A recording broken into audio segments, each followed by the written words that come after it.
How do we find leaders in our churches, in our organizations? Unfortunately, for many of us, we find leaders because they are talented, they're eloquent, they have many skills and knowledge. And we think these would be the best leaders in the church.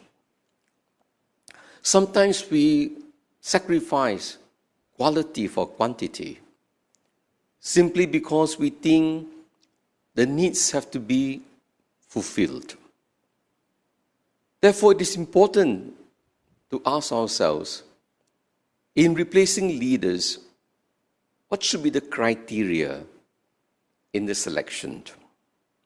Going back to the scriptures would be important for us when we want to discern the qualities of leaders. In the New Testament, especially letters of St. Paul to Timothy and Titus, we have all the qualifications of what a good leader should have and possess.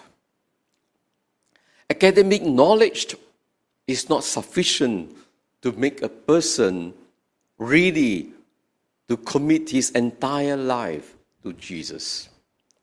Just as in any human relationship, just knowing the external criteria of a person does not mean to say that person can be our spouse or can be our friends. Rather, we need intimacy. We need to know the person in his heart.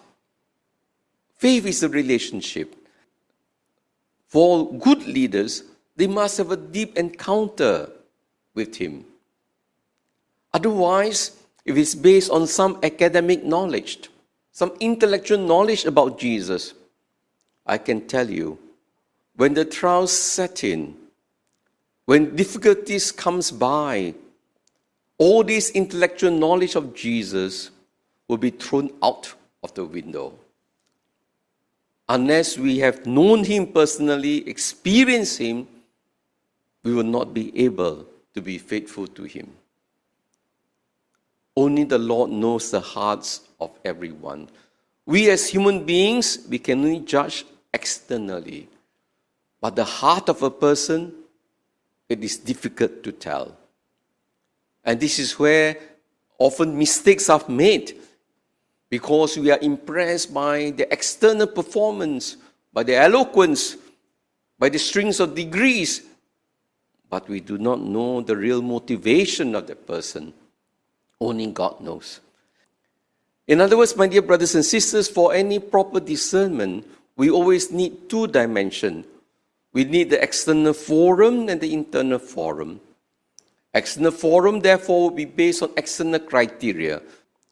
For us today, it would mean, what are the qualifications of this person? Did he go for theological training? Depending on the job that he wants to do, can he do it? Is he competent? Is he qualified? These are all important. This must be first established before we can even think of putting a person in leadership. If he has all the external criteria, or at least most of them, then the next important thing is to consider the internal forum.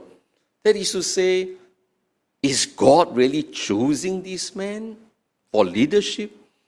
At the end of the day, when a leader is chosen, external criteria cannot be the final answer. It is a question of prayer, that God will speak to the heart of all those people who are supposed to make a decision for the person who is called to be a leader. From the person's heart, in prayer, considering the external criteria, he makes that choice. This is called the internal discernment. So, my dear brothers and sisters, this is the way we should move forward when we are looking for leaders. These two, external and internal forum, must go together.